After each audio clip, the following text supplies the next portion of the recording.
enjoy our beautiful song, which is called If I Were Brave by Jana Stanfield.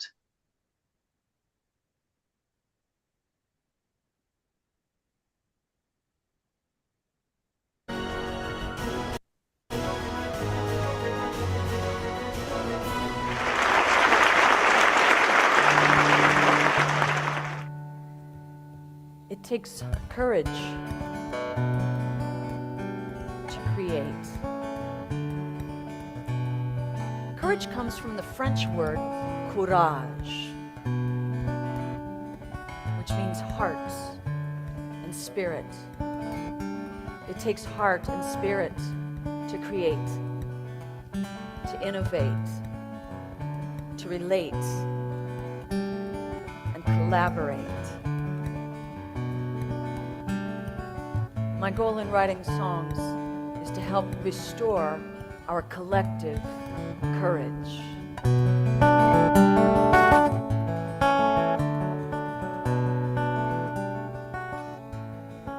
What would I do if I knew that I could not fail? If I believed that the wind always fill up my sail?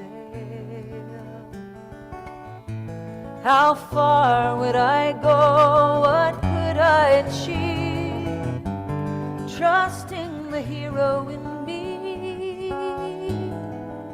If I were brave, I'd walk the razor's edge, where true believers dare to tread, and never lose faith, even when losing my way. What step would I take today if I were brave?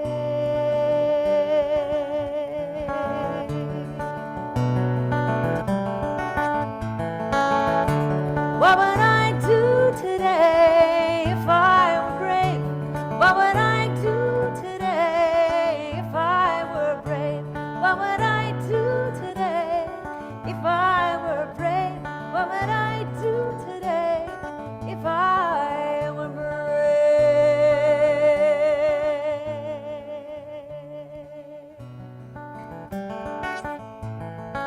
What if we're all meant to do what we secretly dream? What would you ask if you knew you could have anything?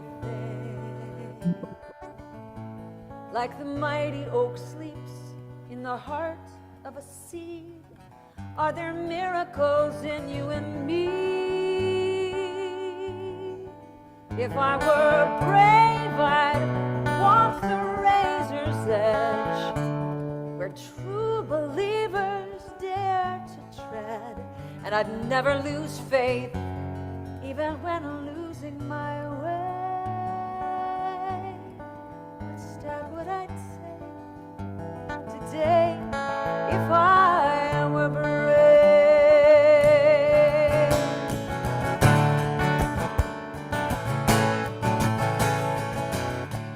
What would I do today if I were brave?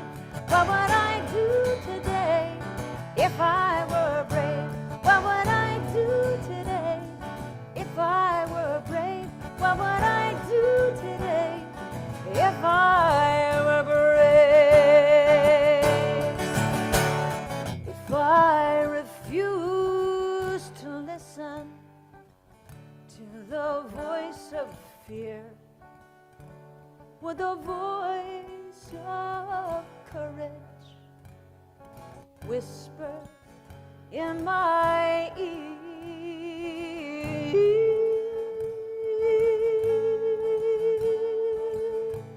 Maybe this is what I'd hear.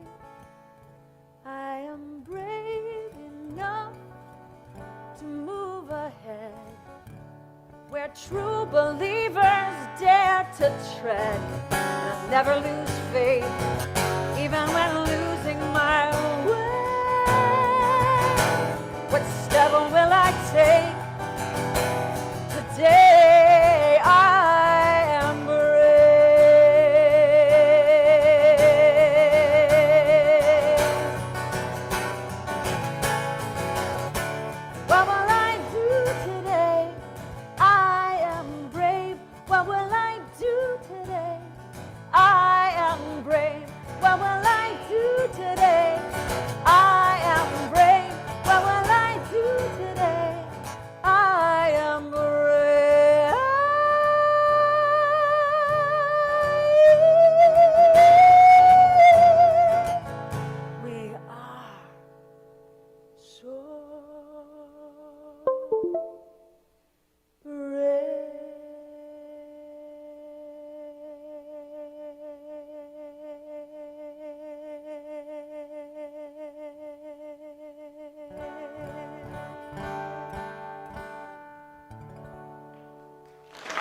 Wow, that was really awesome.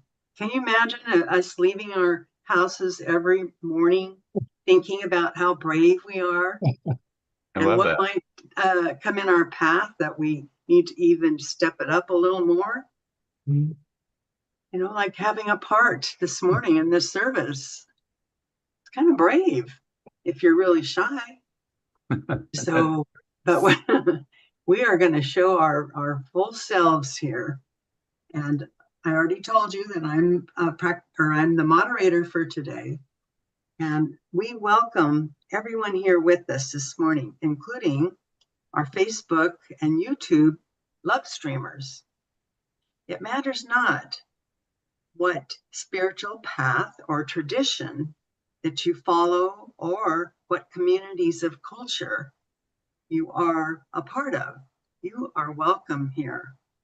It is our intention that you be inspired by the music, transformed by the message, and celebrated by the community. You are here by divine appointment. You follow and just, okay. I extend to you an invitation to change your entire life by changing your mind. We teach the science of mind and spirit, which is the study of life and the nature of the laws of thought. The idea that we live in a spiritual universe, that infinite spirit is in, through, and around us, and that this presence is a loving source of all good. Most importantly, every person is significant and needed. Our doors are open to all. This service has been designed especially for you, each of you. Welcome home. Now I'm going to ask Greg to claim our mission statement. And there it is on a slide. So go ahead and take this part, Greg. Thank you, Reverend Linda. Our mission is transformation through spiritual practice, education, service, empowerment, and by living inspired lives.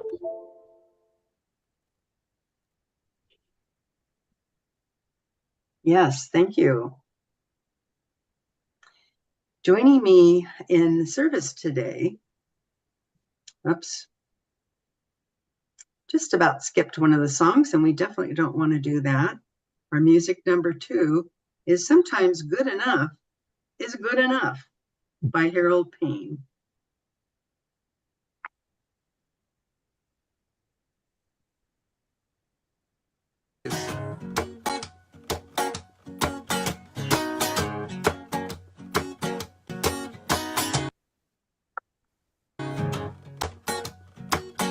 When you do something live, you know there's gonna be a little bit of jive, and things will happen accidentally on purpose. They come to the surface, but then sometimes you end up putting them into the act. Yeah, because sometimes fiction is a whole lot more fun than fact. Yeah, yeah. Sometimes good enough is good enough. You gotta put in even the crazy, ugly stuff. Yeah, sometimes good enough is good enough. I know we've got some perfectionists out there. I see you Virgos with the long dark hair. That applies, I tell no lies, yeah. But we know that wherever this thing goes, pretend like you did it intentionally, and you're right exactly where you wanna be. And that's true because sometimes good enough is good enough. Yeah, Yeah, sometimes good enough is good enough. It's fun sometimes to make up things on the spot. There's no time to think and prepare. You just open your heart and give them what you got. And knowing that you're there helps me to get inspired. Otherwise I'm just singing to a iPhone that's wired. Yeah, yeah, yeah. And sometimes when the rhymes don't come out perfectly, don't blame it on the iPhone, blame it on me. And sometimes good enough is good enough. Yeah, sometimes good enough is good enough. Oh, sometimes good enough is good enough. I appreciate you people being here today. Went out of your way to spend an afternoon with me, making up extemporaneously. And as always, as I say, I'm just happy to know that you can connect with each other. Many of you known each other long enough to be like sisters and brothers. And this is a place like no other where you can connect. Direct or indirect, thank you for being here. Janice, glad that you're on this planet. Yeah, yeah. See, I purposely made that imperfect rhyme because sometimes good enough is good enough. It's good enough, sometimes good enough is good enough. Even if one light goes out like it did in the beginning, I'll just keep on strumming, keep on grinning, yeah. 'Cause sometimes good enough is good enough. Oh, sometimes good enough is good enough.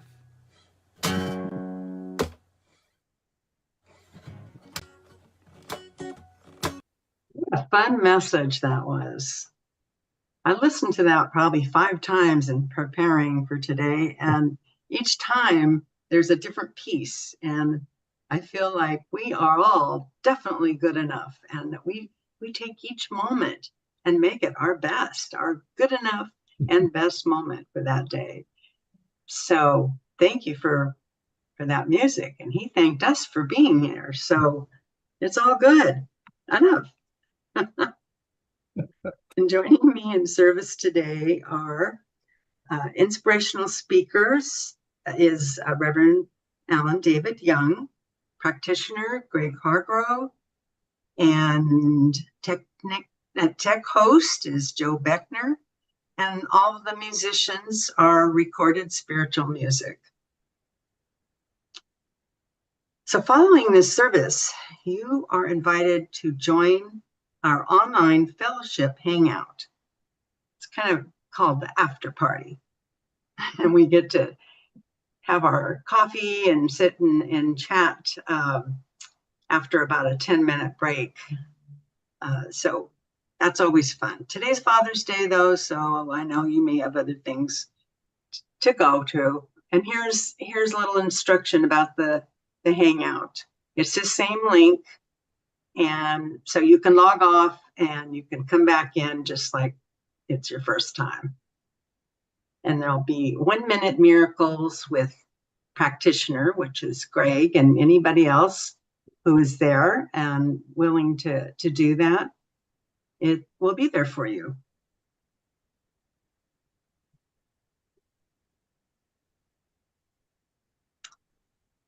So is there anyone joining us today for the very first time? I think everybody I see up there, I know. So maybe next time we can see a few more faces, new faces. What do you think? I'll be speaking. So I'm going to be brave. I'll be brave if you come and be a part of it.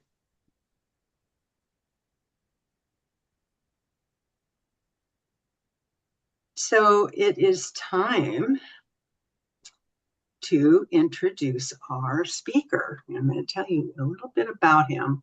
He sent me a new bio, and I really like this bio. I'm going to read the whole thing because we're really lucky to have this wonderful man and with us coming every week from Oakland or Berkeley. And that is Reverend Alan David Young. And he has a PhD. He was born, raised, and educated in Berkeley, California, from grade school through his degrees along the way in math, business, educational planning, religion, personality sciences, consciousness studies from the Holmes Institute. In addition to teaching at 3 local universities for over 15 years, he has been a CSL minister for over 20 years. He's been serving as the senior minister for CSLP for the past 2 years. Long before his CSL ministry, and to this day, he has been an intuitive counselor. Reverend Allen has also written 6 books, all related to catching God's thoughts through the I Ching, through visioning, moving from trinities to the cosmic Enneagram, and life stages of becoming. In reading this, my math even seems smarter now. It's wonderful. We're so lucky. So I introduce you, sir, to speak to us. Well, good morning, everyone, and happy Father's Day for non-fathers and fathers alike, because all of us have fathered something along the way. Today's talk is about love. That's the theme of the whole month, and specifically, it's about what's love got to do with everything, and it's a lot. So that's what I'm going to talk about.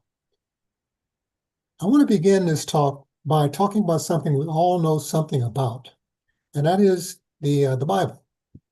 We have all experienced a transition from the Old to the New Testament. It's a huge shift in humanity's understanding of God. It's a shift away from the masculine face of the law, the masculine face of God, to the feminine face of God. In fact, some people even say it seems like Jesus didn't get God's genes. What happened? Because the Old Testament personality was very different from the New Testament personality. New Testament personality is about love. That's the theme of today. Love is, the Old Testament is like an architect's blueprint. Blueprints really outline the foundation of a house or whatever the design is and the plans needed to build a house. Blueprints allow us to actually get a structure. The Old Testament really is an intellectual book of laws and rules, and some of them are pretty strict. Some of them are just commands, like the great 10 Commandments, like proportional justice. Believe it or not, the first 5 books of the Bible literally say an eye for an eye, a tooth for a tooth is the way to go. And there's proportional justice given to the judges. These are the punishments for the various crimes that people commit. Adultery was one of the most difficult ones, especially against women. If you commit adultery, you sit in a hole and people stone you. That's the Old Testament. Now, blueprint houses are the law, but the people who live in the house and bring the warmth is love. The New Testament is really summarized by one commandment that takes care of the whole teachings of the Old Testament. That's the one we all know something about, and that's the Great Commandment. Love God with all your heart, all your soul, and love your neighbor as yourself. If we did that, that covers the 10 Commandments, covers proportional justice, covers everything. And that's the stage that we're in, what we've been in for since the time of Jesus. The Old Testament is basically rigid laws. The New Testament is the love inside of us. Now, the official title of today's talk is What's Love Got to Do with It? It's Tina Turner's song. What's love got to do with it? She didn't want to sing that song. She didn't want to publish that song. But after it sat around for a while, she meditated and changed her mind, said, okay, I'll put this out. And it turned out to be her most popular song. Of all the songs she did, What's Love Got to Do with It is the most famous song. And this song is based on two young people, actually one young person, her, because Ike Turner, her husband was not even later was much older. But what they did was they decided to have a physical relationship with love and put their feelings and emotions on the sidelines so they could just enjoy the physical aspects of love. Well, that didn't work out. And that's the nature of why the song got to be what it is. What love got to do with it? They didn't bring love. They brought just physical, well, they brought the physical aspects. So that sounds good in some ways, but that kind of love leaves you empty, it leaves you hurt, and it's ignorant. Now imagine, the way it works is imagine, this is for everyone. This is a universal sort of image or metaphor. Imagine a seesaw. On one side of the seesaw is a head. On the other side of the seesaw is a heart. And you can change the names of head and heart to law for head and heart for love, or if you like. But it was a seesaw. It's balanced for the most part. But what happens is, in the course of days and weeks and months, the seesaw gets unbalanced. Sometimes the head is higher, sometimes the heart is higher, sometimes the feminine is higher, sometimes the masculine is higher. And what brings it balance is the two people deciding to come together and give birth to something new, to introduce a trinity to bring the seesaw back in balance. If we only have a seesaw with two sides, say head and heart, or two forces, one force is going to dominate the other. That's the nature of duality. But when people come together enough to give birth to a third force, that's like the Trinity, and everything gets done. But the two forces by themselves can be out of sync. So the Trinity basically helps us bring head and heart together and allows us to grow as individuals, allows us to grow as a nation, allows us to grow as communities. And let me talk a bit about the love as a principle, because it really is a principle. Just like we have principles in science of mind, love has a principle.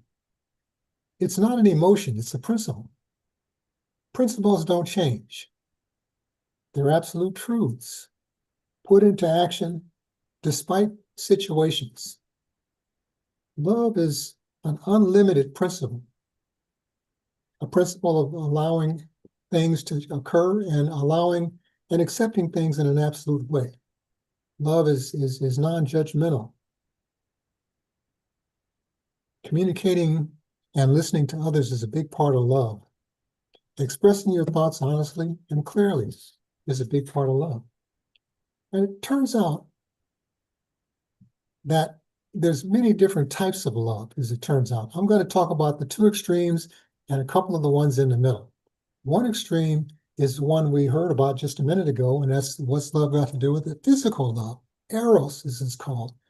Eros gets the most attention, so to speak. It's on TV a lot. A lot of movies are made about Eros.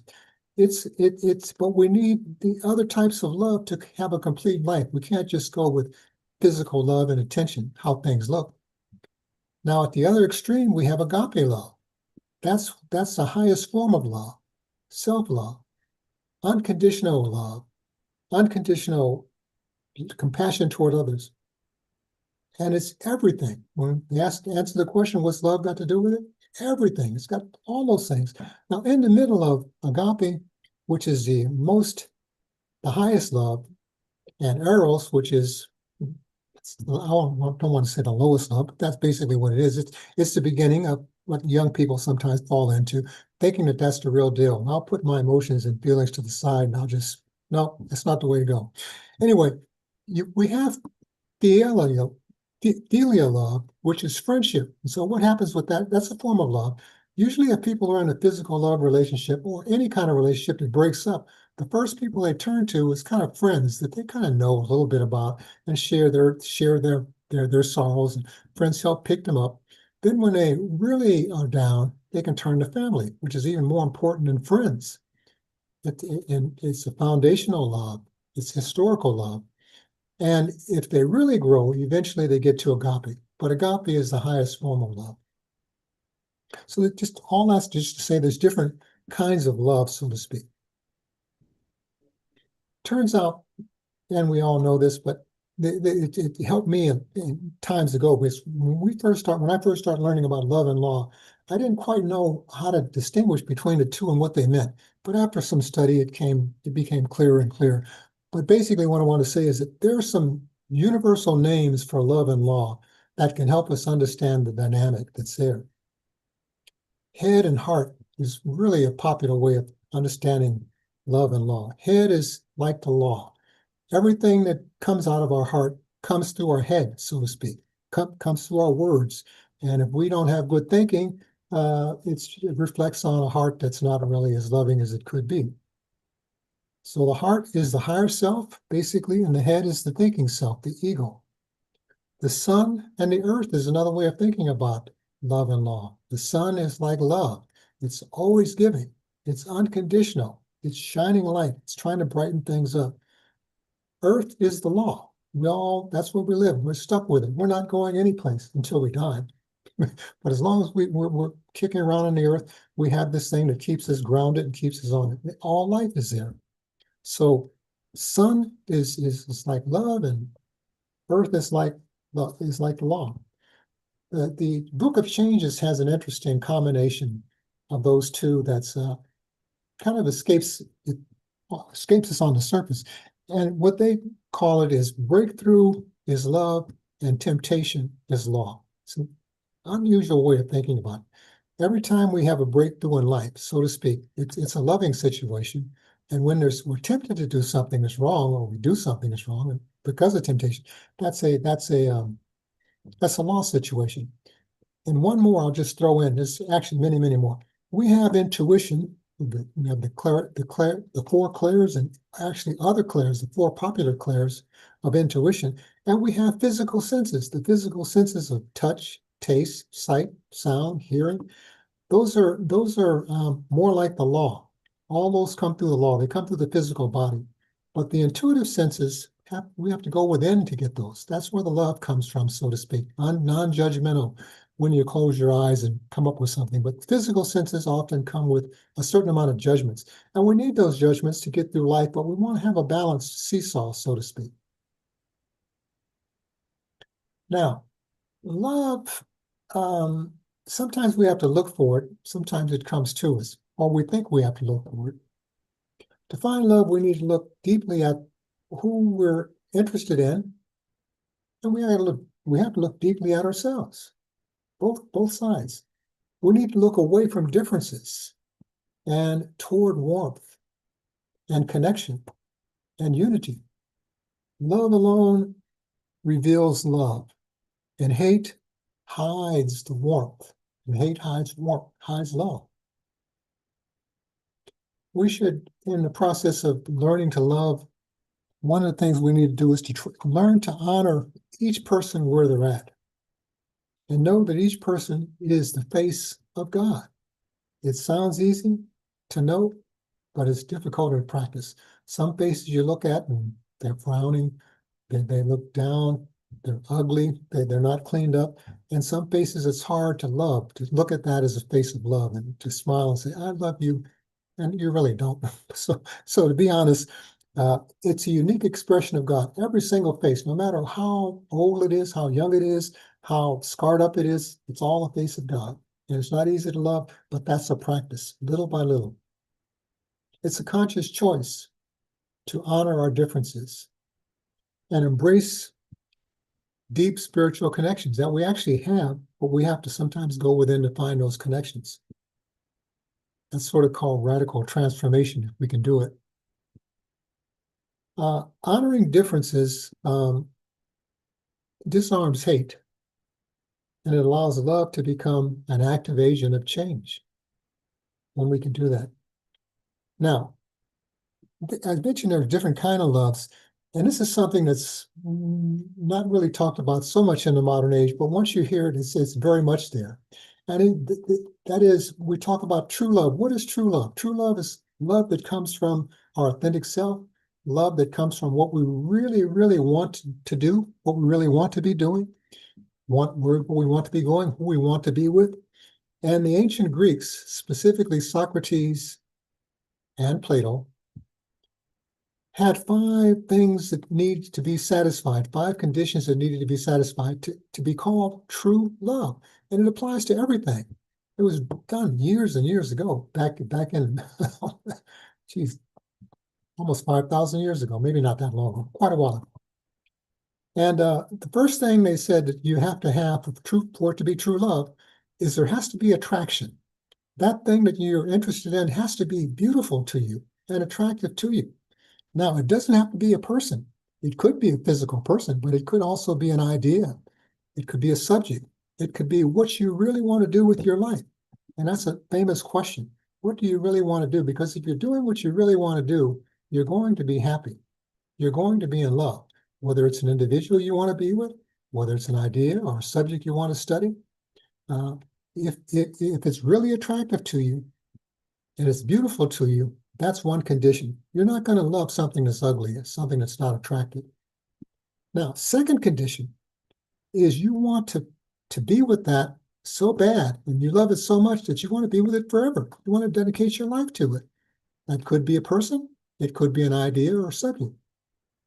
Third, there needs to be intercourse.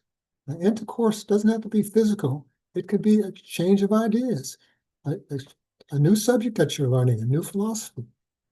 But that condition has to be satisfied. This dialogue, this interaction, this unity between people. If it's in humans, we have sex. If it's ideas, we have dialogue. And then we produce an offspring.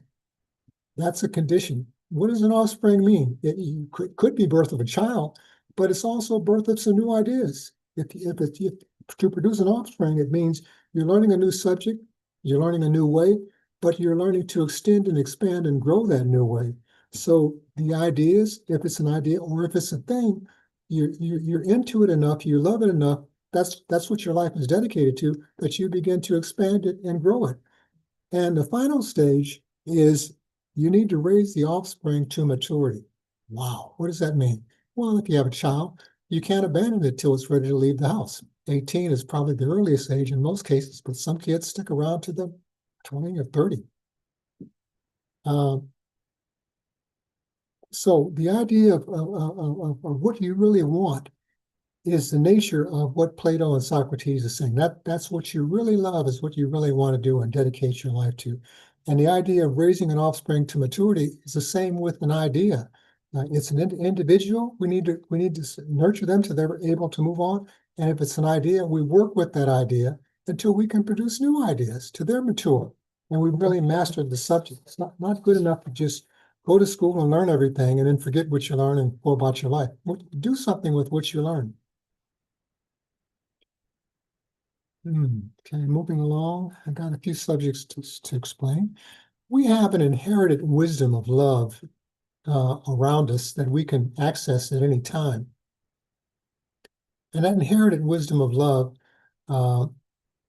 is an amazing complex gift that's really shared in all of humanity. It's our shared human story, so to speak. And that is the things that we've inherited. We've inherited the Bible. We've inherited Jesus' comments, all of the wisdom he shared. We inherit so many things down through the generations. And this stuff that we inherit about love is filled with strength and wisdom that we can embrace. This wisdom often reminds us of collective traumas that we have sometimes when we really get into looking at the wisdoms that we've inherited. It reminds us sometimes of our own traumas and pains, but that's the process of bringing love to the surface. Even natural resilience in the face of trauma can be a testament to our enduring power.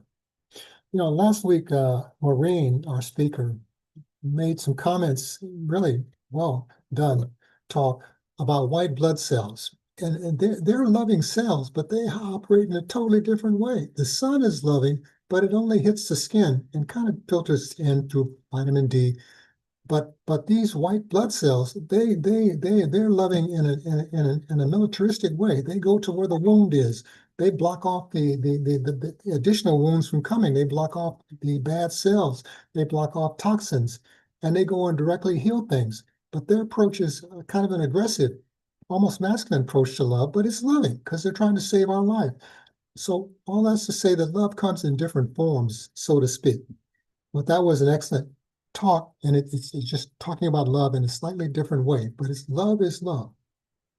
Embracing our inherited wisdom of love allows us to see each other and ourselves with greater compassion.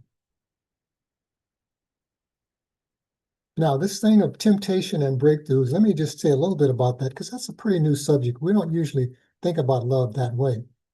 So what the Book of Change says is that temptations and breakthroughs are two opposite things, kind of like masculine and feminine, kind of like love and law. They're opposites. They're two opposites. Temptations, which is more connected with the law.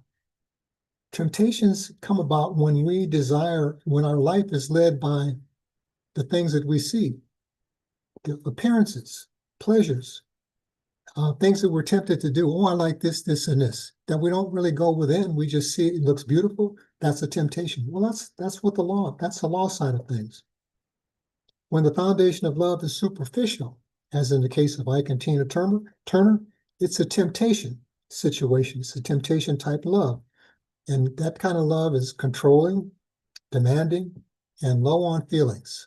But it is love, but it's true with those other things.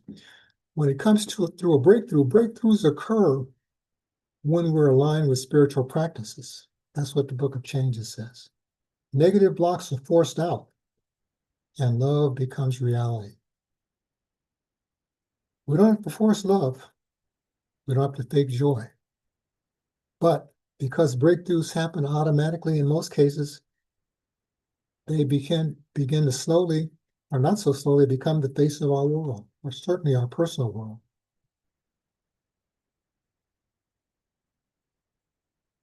Now, there's a term, and the designer of this talk used. I said, "Oh, I understand that. I haven't used that term, but it makes sense. I think you'll understand it too.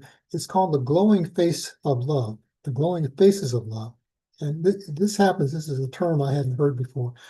But basically, when our perception expands beyond us, and we see how we're connected with everything, our face has a certain glow to it. It's like, oh, aha, I see. It's a certain uplifting.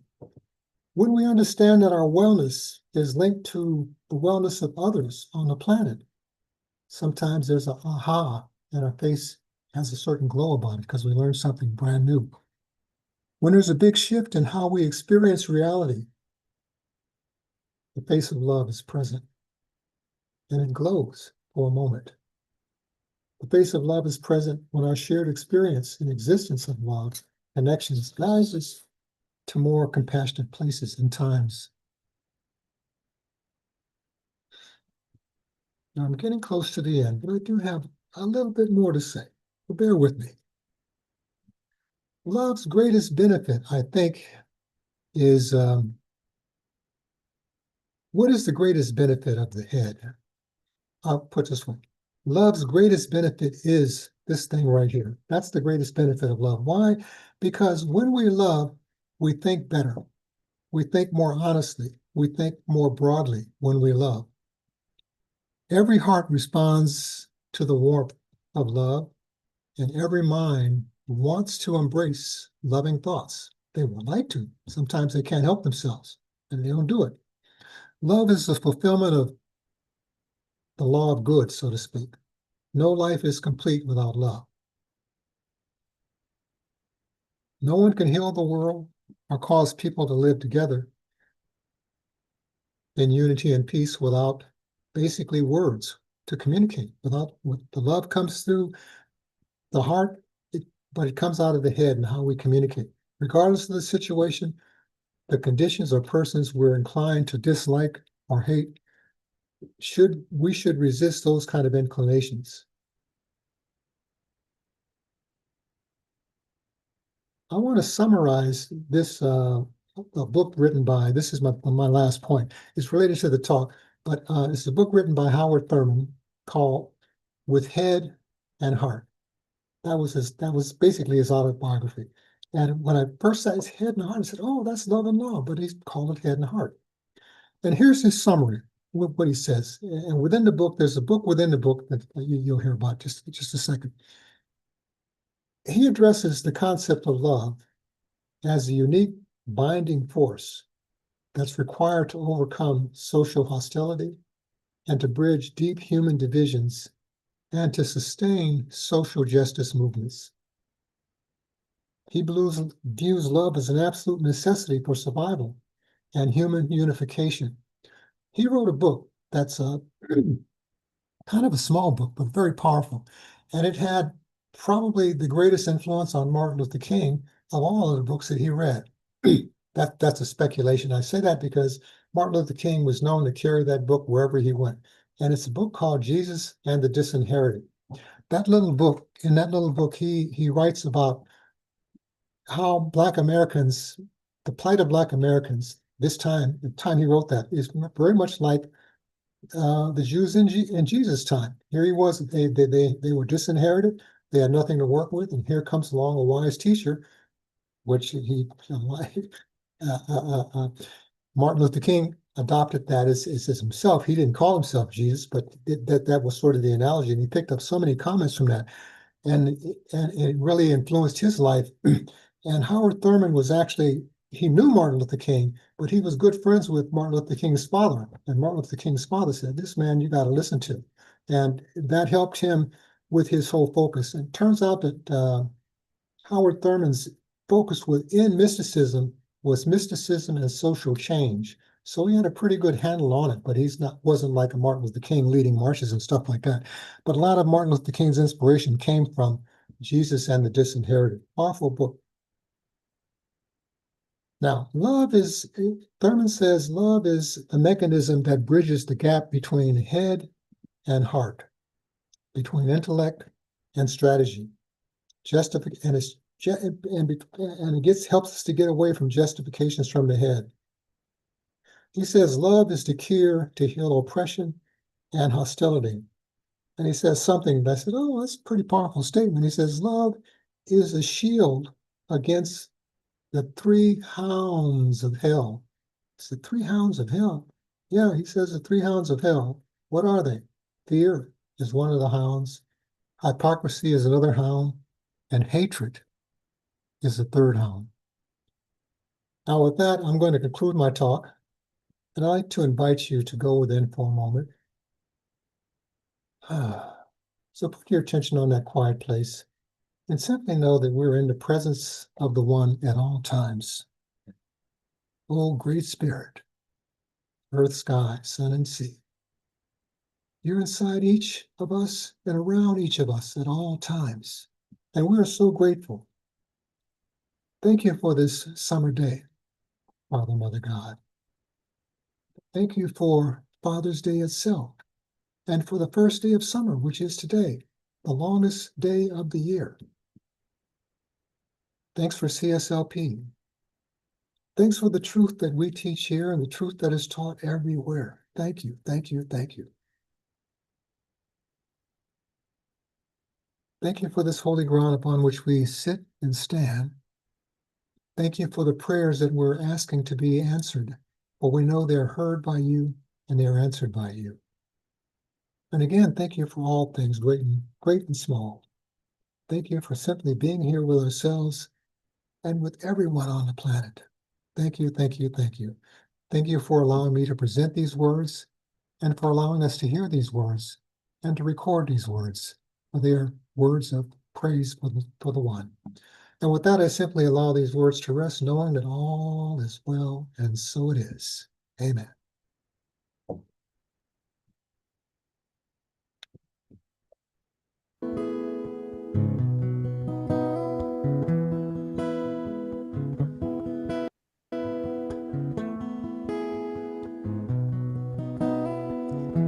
Little girl looked in her mother's eyes and asked the question that could only come from a child. Mommy, are there angels, and do they really fly?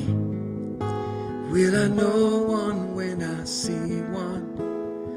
This was her reply.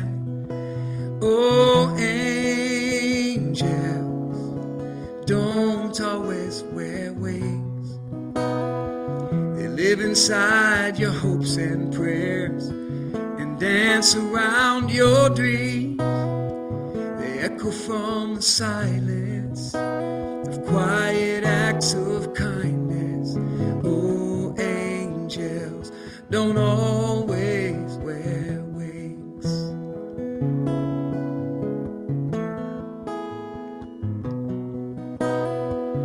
There are little miracles that happened every day that never make the headlines, but make a difference anyway. Do you remember how your grandma dried your tears when you thought the world looked hopeless? Then she'd magically appear. Oh, angels don't always wear wings.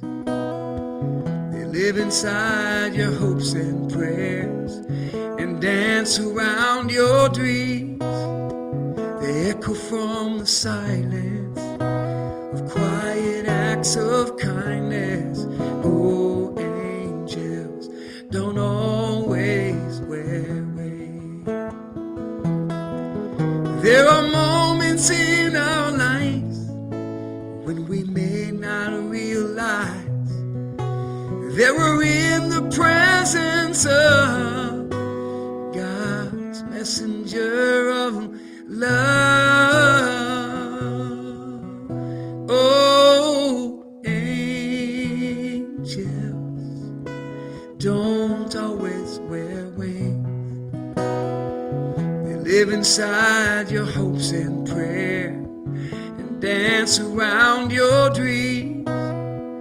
They echo from the silence of quiet acts of kindness. Oh, angels don't always wear wings. Oh, angels don't always wear wings. Oh, angels don't always wear wings. Oh, angels don't always wear wings.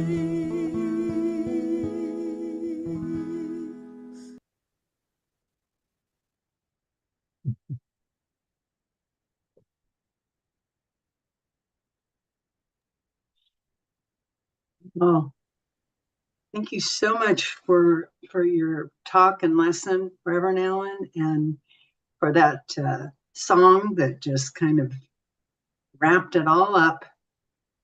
And I love the idea of wings. You know, I think everybody has wings. They just might be folded in sometimes. You don't always see them. But it was very cool. Thank you. So now it is time for intentional giving. And this is our time. And here's a little flyer to explain how you can give. This is some of the ways you can give. And we're talking about giving right now. Giving and receiving is what we do at these services. I feel so gifted today. It's just I'm going to be taking John out to breakfast, and that's all he wanted. Very simple breakfast. And I feel so gifted by this service, and I have many ways to reciprocate that by doing service, by making payments, just coming from all the different possibilities. And so that's the time right now for you to think about that, how you can reciprocate. And so if we could pretend and put your hands up to your heart, and you have what your reciprocation gift is in your hands. And I affirm, I bless this gift with all my love. As I give, I embody prosperity and abundance, knowing I am fully supported by the universe. This is a symbol of my love and gratitude. It does great work in the world and returns to me easily, effortlessly, and often. Thank you.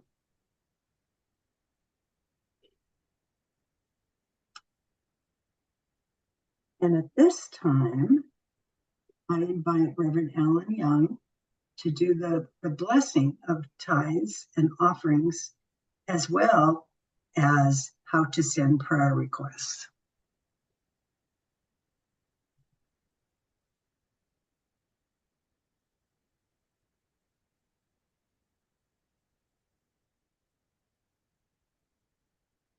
Did you want me to, what, should I do the offering prayer? I don't know. Yeah, unless, Sure, okay. So let's go within. okay, yeah. I give thanks for what has been given here and what has been given everywhere in terms of money, in terms of spirit, in terms of time, in terms of love. For we know that there's a law of circulation, and whatever we give returns to us, multiplied, pressed down, and often running over. And thanks to the law of circulation, money is everywhere. There's not one spot where money is not one spot where it does not come to us. So I simply release these words, knowing that all is well when it comes to giving, when it comes to receiving. And I simply allow these words to rest, and so it is. So it is. And the next thing is announcements. Do we have any announcements today? And Joe's going to bring up some right now.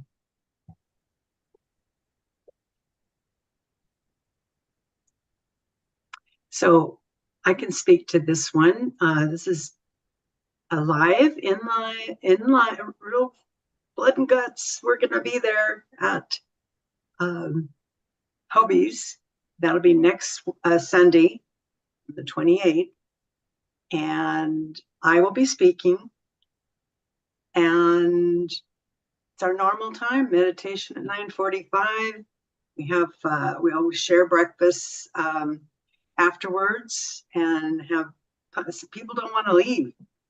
We have so much fun. And so I hope you join us and bring a friend. Bring a couple friends that day. Everybody pays for their own meal. And so it's all a good thing. I'm going to keep the subject a secret for now. Okay, and then I'll speak for Elliot on the Toastmasters. They are speaking 3 Mondays a month now, and I think one of them is actually full in person at a church in oh gosh, can't think of that little town right there. Yeah, I can say on the other side of the bay because I'm on a different side than all of you. Alan and I come from the other side of the bay. So anyway, I'm sure that if you haven't spoken to her and you want to, she can give you lots of information about that. And I'm returning to it too, because I feel that ongoing training for whatever we do, whatever we choose to be in the public eye, it's good to continue that training. and just filling up your tool belts. Learn, never stop learning. And I think we had a couple more slides. Joe, do we have one about Teresa's class?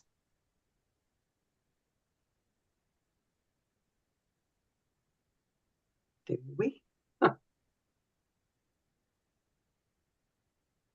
Okay. And this is another one that we help advertise. And I know Joe and a couple others have attended these classes. And this is our Teresa, Reverend Teresa, and it's Monday through Friday, early birds, 7:15 to 7:45. And that's her email there if you wanted to take a photo of that. And any others, Joe? No? Okay. We'll be starting up classes again. We'll definitely keep you informed of that. So now we will ask and invite Reverend Allen to give us the closing benediction. Absolutely. So I invite you to go within. And on this Father's Day, I'm going to do a Father's Day prayer that we all know something about. We've all heard this. This is an international version of that prayer. O Heavenly Father, hallowed be thy name. Your kingdom has come. Your will is being done through each of us right now. Give us this day our daily bread, and forgive us our debts as we forgive our debtors. Lead us not into temptation, but deliver us from evil. For thine is the kingdom, the power, the glory, for all of us, forever and ever. Amen. And so it is. Ashe. And so it is. So it is. Yes, and happy Father's Day to everybody and to wherever you're going. Maybe First to day of visit. summer, too. The longest day of the year is today. Yeah. Maybe some people are going to be going to the place where a family member was interned. And I think that's pretty cool. My husband might want to do that. His parents are both from here on the other side of the bay. So on your side of the bay, almost to Half Moon Bay. Half Moon Day. Yeah. So, gosh, it's 11 o'clock. So we have some time. Are we going to get together today? Well, it's up to us. We can start it up at it's 11 o'clock sharp right now. We can go on 11:10, 11:15, and hang out for as long as we want. Okay. All right. Yeah, and keeping I don't know if people that are here right now. I know that Joe had to leave early. He's a father and a grandfather, and Oh, yeah. very busy family. So He is they have busy. plans. Very busy. I just came across something. This is more humor than anything else. I'll share it with you. And if you have an answer, okay. If you don't, I'll give you the answer. I got a popsicle. I was licking a popsicle, and on the popsicle stick they had a saying. I said, "Oh my goodness, what is this?" And they said, "Do you know how to cut a C in half?" What? How do you cut a C in half? Turned over the popsicle stick with a seesaw. Okay. That was Very it. cute. I just had the popsicle and I said, "Oh, isn't that cute?" That is cute. They probably had a bunch of Yeah. 8-year-olds creating all those. We'll see you soon. How Right. about 11:15? We want to tune it out. I'll start it up, and if we're here, okay, and we can hang out as much as we'd like to. Okay. You're going to be Right. joining us, Beth? Okay. Good. Good. We'll see you soon. All right. Okay. Bye. Okay.